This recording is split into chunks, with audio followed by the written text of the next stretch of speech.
Pour ne rater aucune de nos vidéos, n'oubliez pas de vous abonner et d'activer la cloche. Ce qu'on craint le plus en tant que détenu, c'est avoir un problème médical gynécologique. Parce qu'on sait que ça va être une galère. Ils n'arrivent pas à soigner parce que, faute de surveillants, les rendez-vous sont annulés. À Fresnes, on est 170 pour un médecin et un gynéco qui n'est pas sur place. J'ai rencontré une femme qui avait un cancer du sein. Elle n'a eu aucun suivi.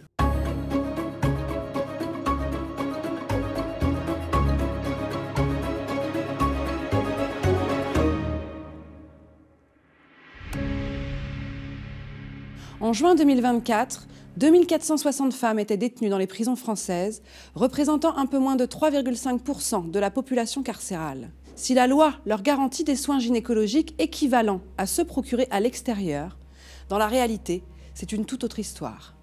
En juillet 2022, l'Observatoire international des prisons a publié un rapport sur l'accès aux soins spécialisés en prison. Il y dénonce un accès aux soins gynécologiques inégal selon les structures et évoque un cas particulièrement inquiétant.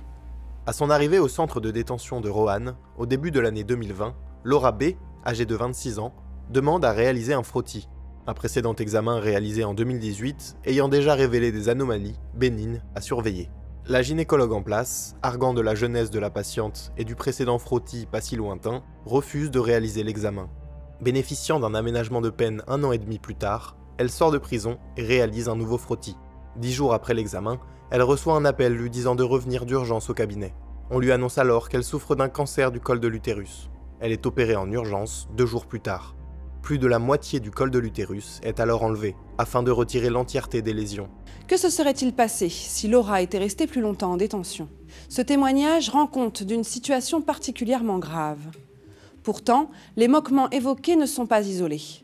Nous avons échangé avec plusieurs anciennes détenues. Si l'arrivée en prison peut être un moment où ces femmes accèdent à un suivi gynécologique pour la première fois, tant leur précarité médicale est forte à l'extérieur, d'autres nous ont fait part de leur galère à accéder à ce suivi spécialisé, mais ô combien nécessaire. Pour protéger leur anonymat, nous avons reconstitué leurs témoignages. Sarah a été incarcérée entre 2013 et 2023. Après sa condamnation en 2017, elle intègre un centre pénitentiaire francilien dont nous tairons le nom. Moi, quand je suis arrivée, j'ai eu beaucoup affaire au gynéco parce que j'avais des soucis à ce moment-là. Je faisais des bartholinites. Le canal de Bartholin se bouche et du coup ça s'infecte, ça crée un abcès et ensuite ça commence à gonfler. Si vous le prenez en charge tôt, il suffit de prendre des antibiotiques et ça s'en va tout seul. Mais moi, j'ai pas eu cette chance. À chaque fois, ça récidivait. C'est comme les infections urinaires en fait. Je devais aller aux urgences gynécologiques après avoir pris un peu d'antibiotiques. Et en fait, on vous fait une petite incision pour arrêter l'infection. Et c'est vraiment une opération anodine, ça prend 1 heure et vous rentrez chez vous le soir. Moi, j'y allais et je rentrais en détention quelques heures après.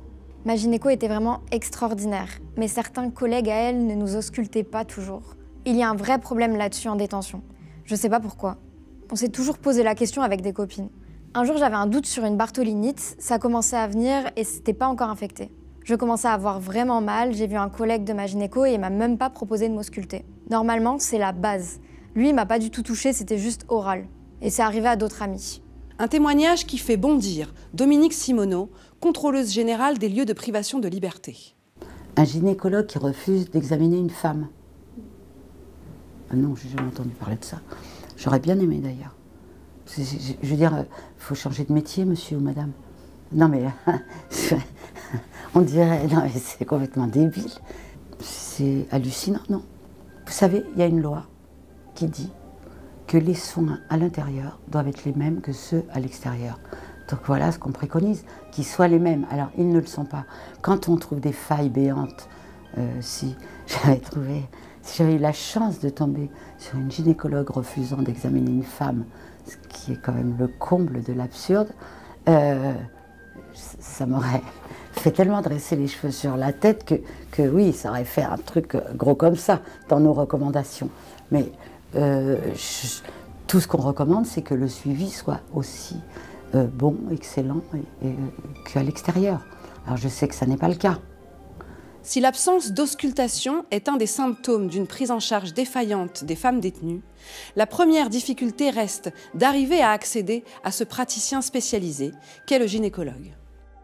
Eva a été incarcérée 2 ans à la prison de Fresnes. Quand j'ai été incarcéré, j'ai eu une première visite médicale simple pour vérifier que tout allait bien. Et j'ai été extraite vers l'hôpital pour faire une radio des poumons. Et pour chaque rendez-vous, il faut penser le matin à écrire un courrier à l'infirmerie en précisant ce dont on a besoin. Après, c'est au bon vouloir de l'infirmière. Si elle nous reçoit, c'est si elle a le temps dans son planning. Et souvent, on est reçu après plusieurs jours. Et ensuite, il faut encore avoir un rendez-vous avec le médecin. Mais là, c'est pareil, c'est à son bon vouloir. Si le médecin il considère que vous n'avez pas besoin de voir un gynécologue, vous envoyez pas. Et ça se passe pas comme ça à l'extérieur. À Fresnes, on est 170 pour un médecin et un gynéco qui n'est pas sur place. Moi, j'ai fait des mycoses à répétition. C'est dû aux douches et aux toilettes qui sont hyper sales. Tout le monde se satisfait de cette prise en charge. C'est fait pour qu'on soit malléable, parce que si on en parle, si on s'en plaint, bah, on prend le risque d'être encore moins reçu chez le médecin. Il n'y a aucun suivi. J'ai rencontré une femme qui avait un cancer du sein, mais elle ne parlait pas la langue parce qu'elle venait de l'Est, et elle n'a eu aucun suivi. Nous n'avons pas pu confirmer l'absence de suivi des maladies aussi graves que le cancer. Cependant, ce qui est certain, c'est que les délais de consultation sont nettement supérieurs en détention qu'à l'extérieur. Une détenue peut ainsi attendre entre 2 et 6 mois pour obtenir un rendez-vous gynéco. Dehors, une telle consultation est accessible en moyenne en 1 mois.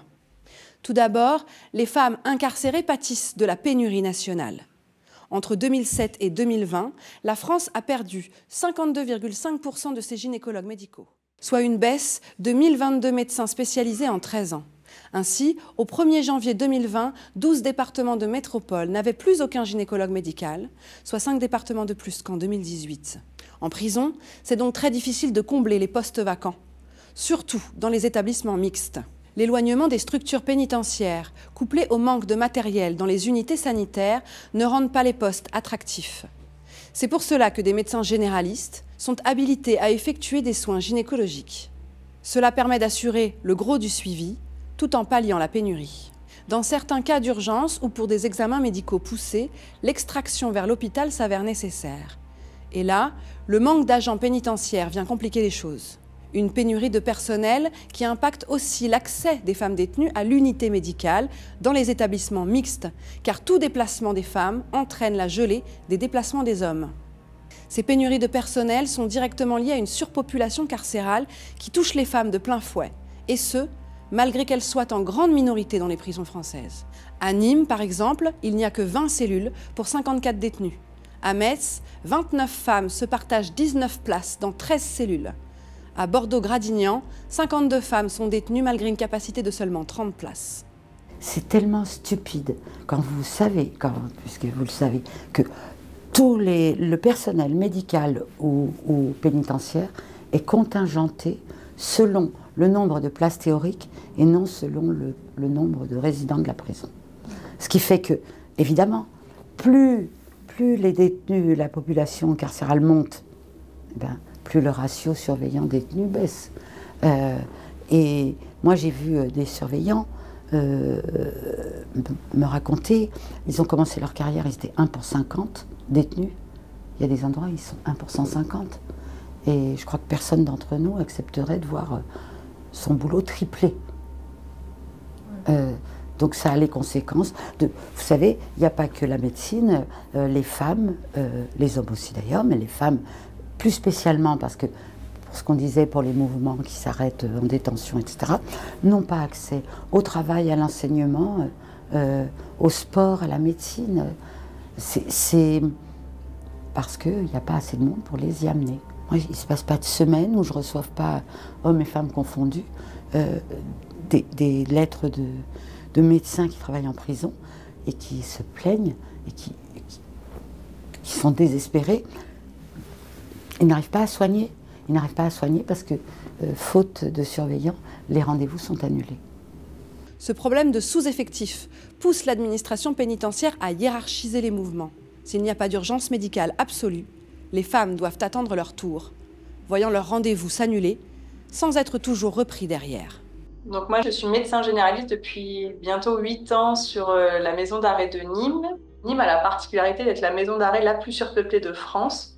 Actuellement, on avoisine les 280% de surpopulation carcérale. L'accord qu'on a avec la détention, c'est de pouvoir faire 8 extractions médicales par semaine. Voilà, c'est-à-dire qu'ils ont un jour de libre et sinon ils font matin ou après-midi. Mais c'est vrai que du coup, il y a régulièrement aussi des annulations par manque d'effectifs, par exemple pénitentiaires, ou parce qu'ils ont un autre transfert qui va être prioritaire sur l'extraction médicale.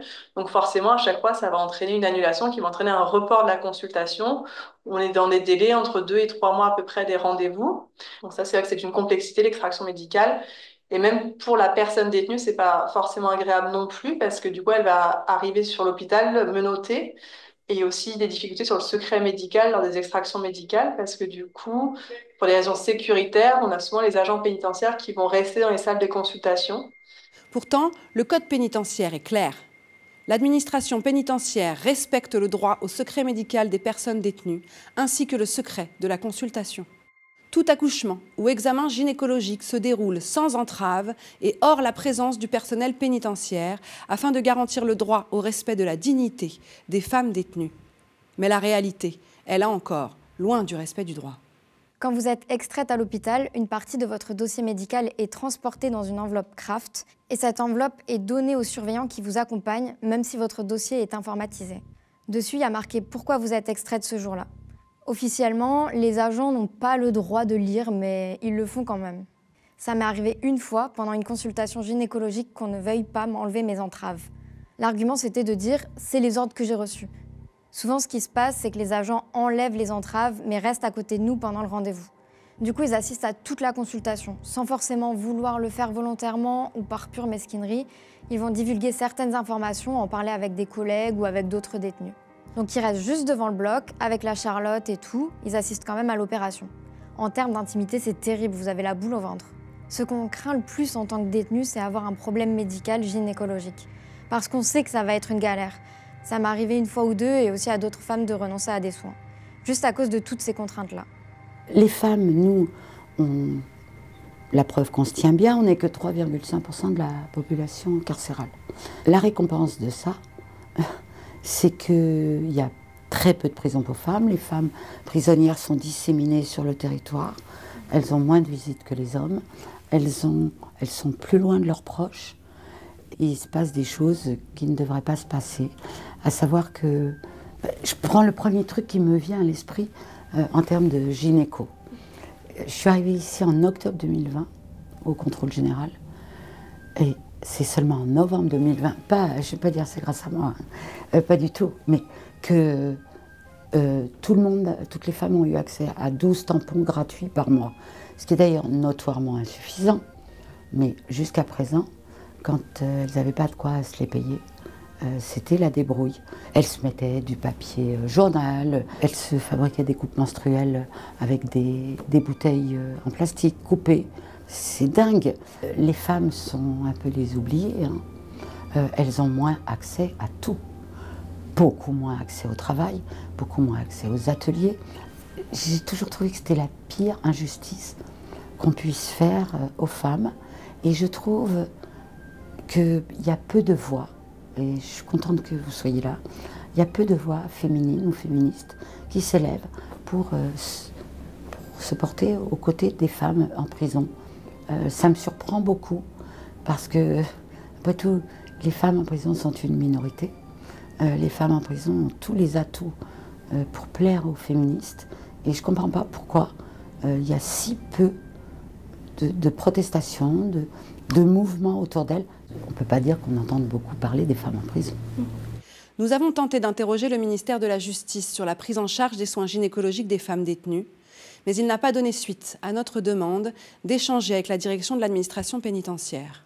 Cette enquête de Marthe Chalard-Malgorn est à retrouver en version écrite sur notre site internet lemediatv.fr.